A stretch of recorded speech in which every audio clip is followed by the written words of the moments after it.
Magandang hapon sa ating lahat. Ngayon, pag-aaralan natin ang mga mahalagang hakbang at prinsipyo upang maging isang epektibong guro.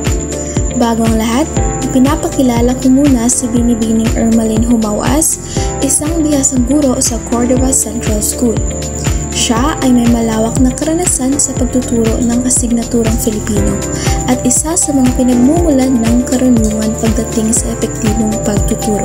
Ang unang katanungan po namin ay, ano-ano ang mga estratehiya na iyong ginagamit sa pagtuturo para ang iyong mga mag-aaral ay uuwi na may kaalaman?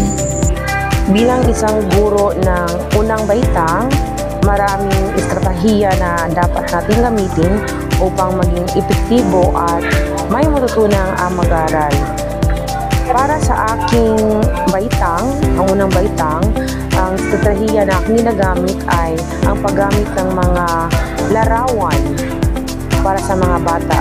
Dahil ako ay naniniwala na mas madali nilang naiintindihan ang iyong aral kung mayroon kang ipapakitang mga larawan. Ang pangalawang katanungan ay paano ninyo nagagamit ang iba't ibang dulog sa pagtuturo upang matugunan ang pangangailangan ng mga mag-aaral na may iba't ibang estilo ng pagkatuto?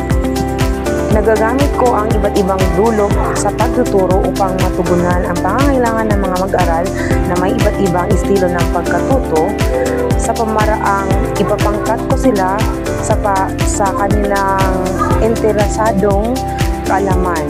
Kung ano ang kanilang interesado, yun ay aking ginagamit. Halimbawa, interesado silang mag-aral na may ginagamit ng mga larawan.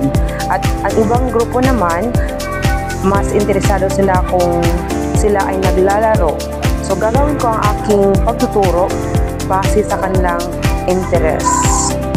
Ang ikatlong katanungan naman ay, anong mga paraan ang iyong ginagamit upang mas gawing interaktibo at makabuluhan ang iyong mga aralin para sa mga mag-aaral? Ang aking mga ginagamit or mga estratehiya upang maging mas interaktibo ang aking aral sa aking mag-aaral ay akin silang ginagamit na mga differentiated activities.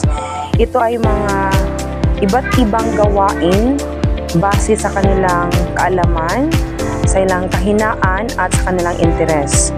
Kung ano ang kahinaan ng isang bata, yun ay aking ipag-uunlad at bigyang tuon. Ang huli at pang-apat na katanungan ay, ano ang mga teknik na ginagamit mo upang mapanatili ang interes at motibasyon ng mga mag-aaral sa buong proseso ng pagkatuto?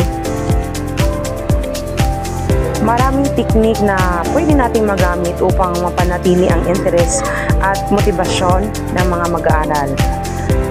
Para sa aking pagtuturo, ang teknik na aking nagamit ay ang pagkuha ng kanilang atensyon sa oras ng aking pagtuturo, kagaya ng pagbibigay ng mga halimbawa ng mga larawan, mga iba't ibang kulay na larawan upang makuha ang kanilang interes.